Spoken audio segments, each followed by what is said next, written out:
안녕하세요. 29장 39절 같이 한번 읽읍시다. 29장 39절 시작. 너희가 이 절기를 당하거든 여호와께 같이 들을지니 이는 너희의 서헌제나 낙헌제로 드리는 번제, 소제, 전제, 화목제 외에 드릴 것이니라. 은혜로우신 아버지 하나님, 이 시간에 예배하고자 이 자리에 나왔습니다. 성령 하나님께서 우리와 함께 하시고 우리에게 예배하는 목적과 그 근거를 다시 한번 깨우쳐 주시옵소서. 여러 가지 어려움들이 많은 이 시대지만 우리가 더 역동적으로 예배하여서 하나님께 영광 돌리도록 인도하여 주옵소서. 성령 하나님께서 함께 하실 줄 믿고 예수님의 이름으로 기도합니다. 아멘. 기독교를 다른 종교와 비교할 때 가장 독특한 점 하나를 찾는다면 무엇이겠습니까? 그것은 예배일 겁니다. 우리는 1년 52주를 변함없이 예배합니다. 우리가 그렇게 예배하는 근거는 무엇입니까? 또한 그 목적은 무엇입니까? 여호와 하나님께서 오늘 모세에게 그것을 가르쳐 주십니다. 28장 2절을 보십시오. 이스라엘 자손에게 명령하여 그들에게 이르라. 내 헌물, 내 음식인 화제물, 내 향기로운 것은 너희가 그 정한 시기에 삼가 내게 바칠지어다. 이스라엘은 약속의 땅에 들어가서 하나님께 예물을 바쳐야 합니다. 예물을 바치는 것을 제사라고 부르고 후에는 예배라고 불렀습니다. 그런데 예물을 바칠 때, 즉 제사할 때는 하나님께서 정하신 때에만 해야 합니다. 예물을 정한 시기에 드리도록 한 데는 무슨 뜻이 있습니까? 네 시간표대로 살지 말고 하나님의 시간표대로 살라는 겁니다. 즉 내 중심으로 살지 않고 하나님 중심으로 살라는 뜻입니다. 하나님께서 정한 시간을 지키는 삶은 창조신앙에 뿌리를 두는 겁니다. 하나님께서는 천체를 만드시고 그것을 각자의 위치에 맞춰 놓았습니다. 그리고 모든 피조물은 하나님께서 정하신 그 시간대로 살도록 하셨죠. 따라서 하나님께서 정하신 그때 예물을 드리는 것은 하나님 중심으로 산다는 것을 강조하고 있습니다.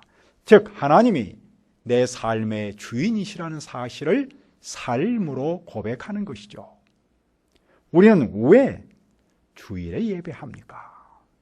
본래 여호와께서는 세상을 만드시고 마지막 날인 일곱째 날에 안식하도록 하셨습니다. 구약시대 때는 안식일에 제사를 지냈죠. 하지만 예수님께서 십자가에서 돌아가시고 사흘 만에 다시 살아나셨습니다.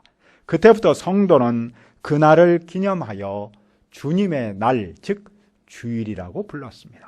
그리고 그때부터 그 부활하신 그날, 주님의 날에 예배했습니다. 그 후부터 교회는 주님께서 부활하신 그날 주일에 예배합니다. 그래서 우리도 오늘 주일에 예배하는 겁니다.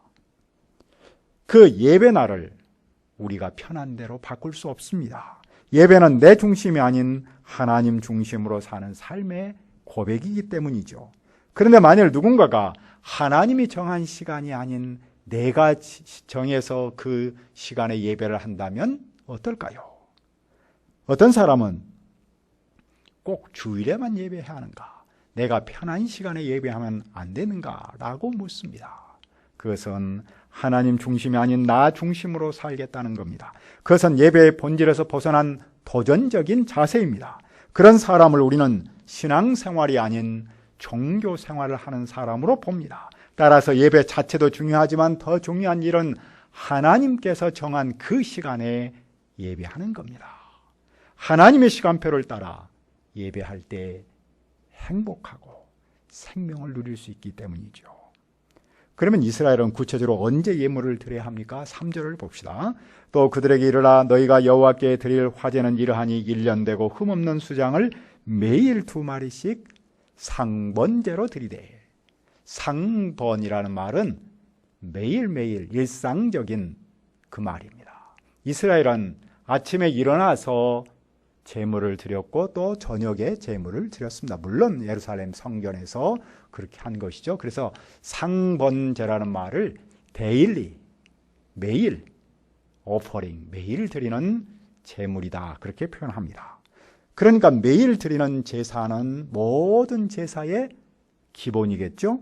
상번제가 갖는 의미는 무엇입니까? 그것은 어떤 특정한 날만 예배하는 것이 아니라 매일 예배하라는 것입니다. 그것은 무슨 말입니까? 매일 하루를 하나님 중심으로 살라는 것이겠죠. 매일 시작하면서 또 마치면서 하나님을 의존하고 하나님의 인도하심을 받고 하나님을 의식하면서 살라는 겁니다. 자, 그러다가 7번째 날이 되는 안식일이 되면 무슨 예물을 드려야 합니까? 안식일에는 1년 되고 흠없는 수장 2마리와 고운 가루 10분의 2의 기름 섞은 소주와 그 전제를 드릴 것이니 안식일에는 상번제와 다른 제물을 드립니다. 안식일은 무슨 날입니까? 하나님께서 세상을 창조하시고 마지막 날 안식하신 그날을 기념하는 것이죠. 또 특별히 안식일은 애굽에서 종으로 살다가 해방되는 그날을 기념하는 날입니다. 그러니까 안식일은 창조주 하나님을 기억하는 날이고 구원자 하나님을 기억하는 날입니다. 그리고 그 하나님의 은혜를 깨닫고 거기에 감사하는 마음으로 예물을 드리는 것이죠. 오늘 우리의 주일 헌금의 의미도 바로 여기에서 근거했다고 할 수 있겠습니다. 그들은 또 언제 예물을 드립니까? 한 달 중에 첫째 날에 예물을 드립니다. 그들은 새 달을 시작을 하면서 하나님과 함께 하겠다는 것이죠. 하나님의 인도하심과 보호하심 속에서 새 달을 시작하고 마치겠다는 의미가 있습니다. 그런데 새해를 시작하는 첫째 달 14째 날은 무슨 날입니까? 6월절입니다. 6월절은 우리가 알고 있듯이 넘어간다, pass over 뜻이라고 그랬죠. 멸망의 천사가 애굽을 칠 때에 양의 피를 보고 넘어간 데서 유래했습니다. 그달 15일부터 일주일 동안 명절인데 누룩을 넣지 않는 빵을 먹습니다. 그리고 하나님께서 정하신 제물을 드리고 첫째 날과 마지막 날에는 성회로 모입니다. 따라서 6월절을 지키는 것은 한 해를 시작하면서 여호와의 구원의 은혜를 기억한다는 뜻이죠. 특별히 애굽에서 구원받은 그 구원의 은혜를 감사하면서 예물을 드리는 겁니다.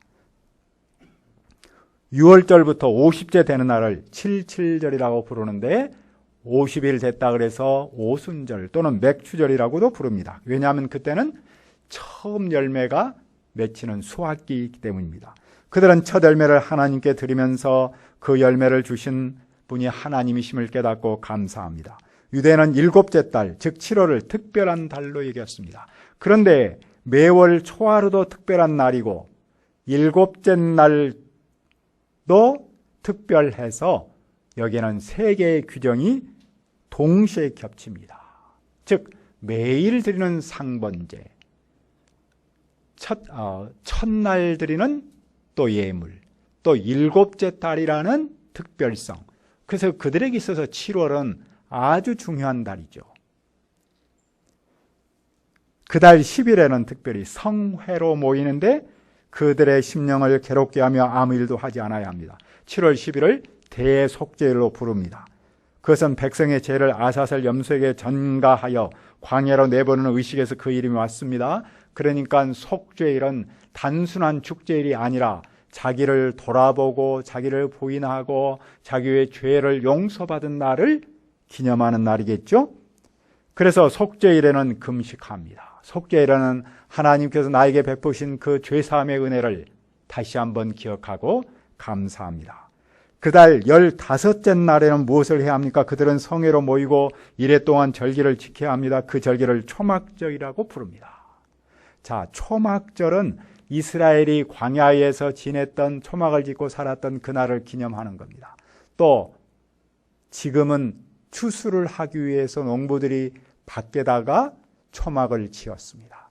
그들은 추수하기 위해서 초막을 지었는데 그 초막에서 살면서 광야에서 살았던 그 초막절의 의미를 깨닫습니다. 그러니까 이 초막절은 현재와 과거, 과거와 현재를 동시에 기억하고 감사하는 겁니다. 지금 초막절에서 살면서 과거 하나님께서 그 백성을 인도하시고 섬겼던 그 은혜를 감사하고 또 지금 초막절에서 곡식을 하나님께 드리면서 하나님으로부터 이 곡식이 왔다는 사실을 감사합니다. 그러니까 그들은 현재를 감사하고 과거를 감사하고 과거를 감사하면서 현재를 감사합니다. 그래서 이 초막절에는 지금까지 드렸던 어떤 예물보다도 가장 많은 예물을 드립니다. 일주일 동안에 70마리의 수송아지를 번제로 드렸습니다. 그만큼 이 초막절에는 감사가 넘치다는 것을 보여주는 것이죠. 이상의 예물을 언제 드립니까? 29장 39절은 말씀합니다. 다시 한번 우리 읽어볼까요? 29장 39절 시작. 너희가 이 절기를 당하던 여호와께 같이 드릴지니 이는 너희의 서혼제나 낙혼제로 드리는 번제, 소제, 전제, 화목제에 드릴 것이니라. 여호와께 이같이 드릴지니, 이 말은 여호와께서 정하신 그때에 드리라는 겁니다. 그리고 지금까지 앞에서 말했던 예물을 드리는 것은 일반적으로 드리는 서혼제나 낙헌제와는 별도로 드린다는 뜻입니다. 여호와께서 모세에게 말씀하셨고 이스라엘 백성은 후에 그 말씀대로 그대로 예물을 드립니다.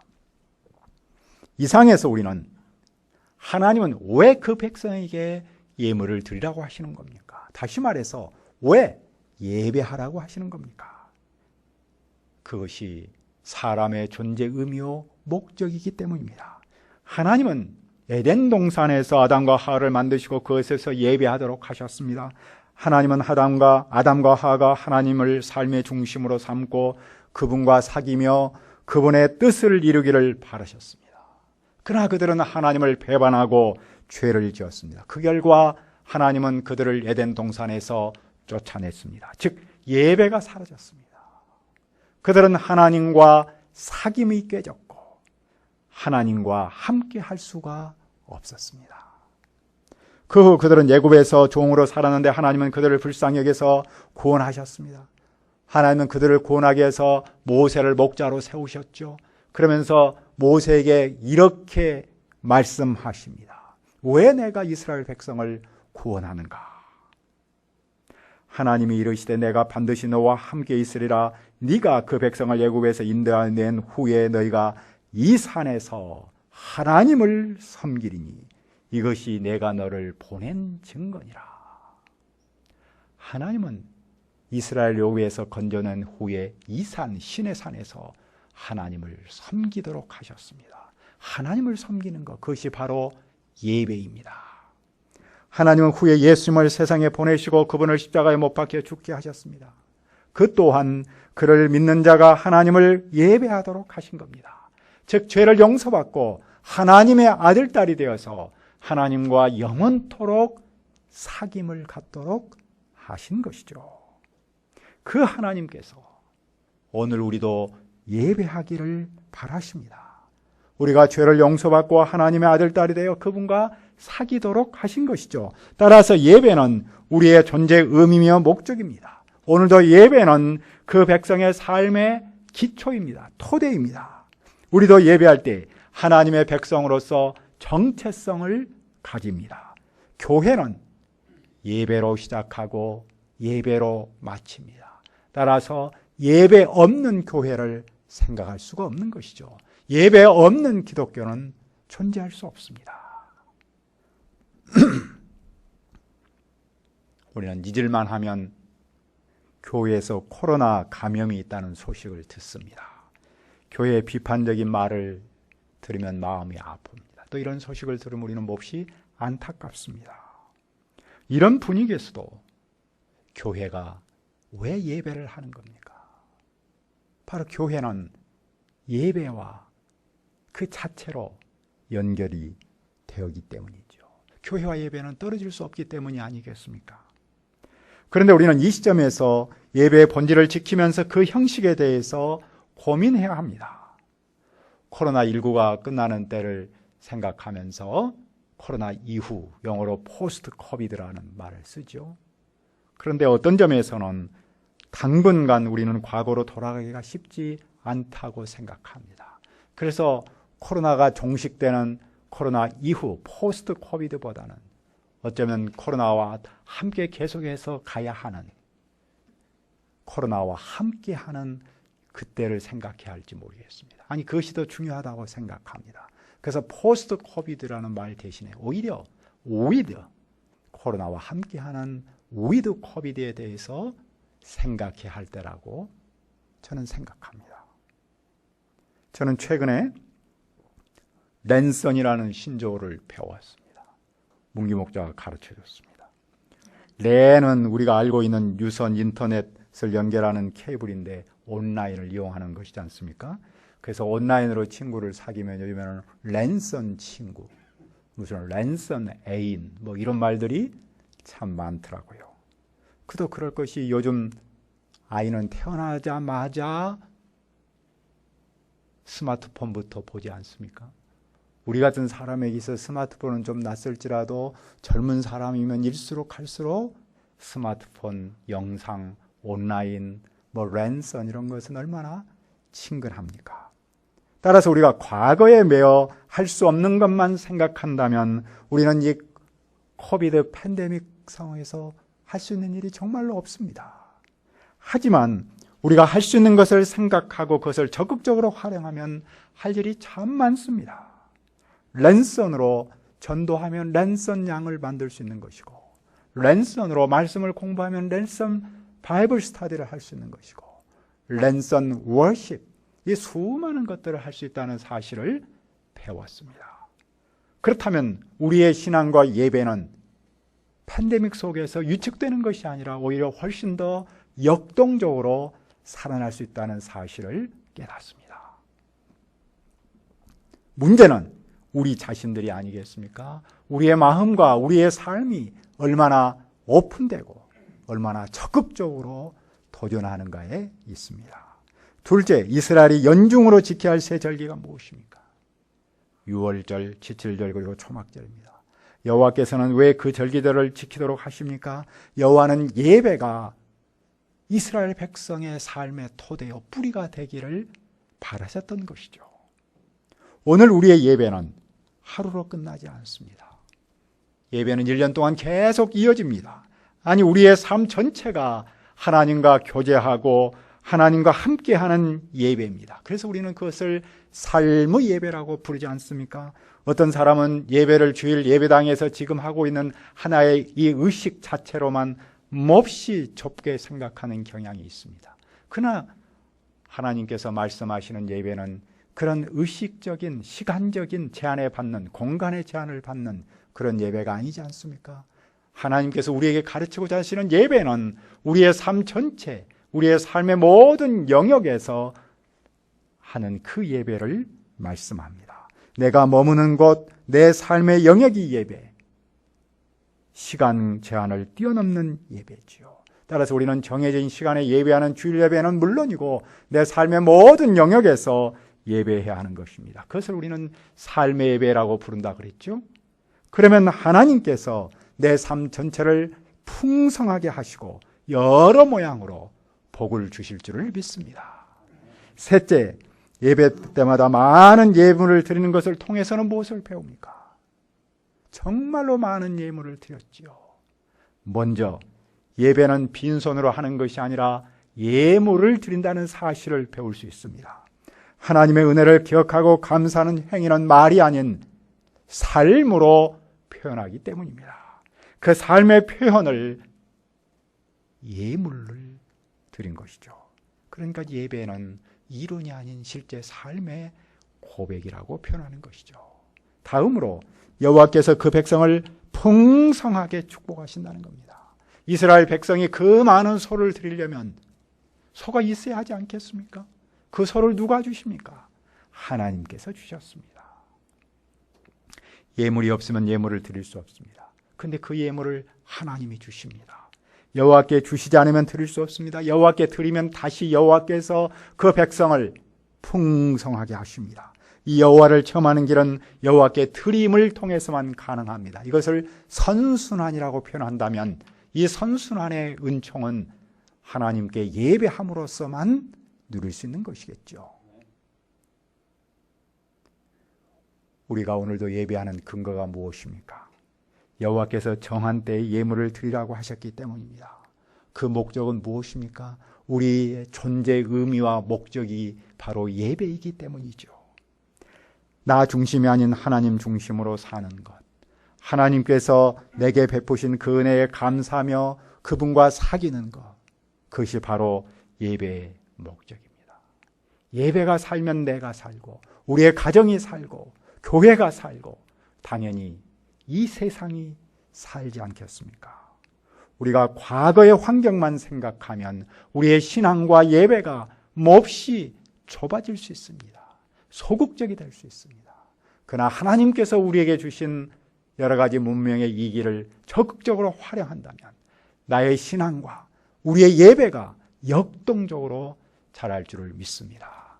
은혜로우신 아버지 하나님, 우리에게 예배할 수 있는 은혜를 주시고 특권을 주신 것을 감사합니다. 우리가 환경에 빠져서 우리의 신앙과 예배가 위축되지 아니하고 오히려 하나님께 주신 문명의 이 길을 적극적으로 활용해서 나의 신앙과 우리의 예배가 더 역동적이 되도록 도와주시옵소서.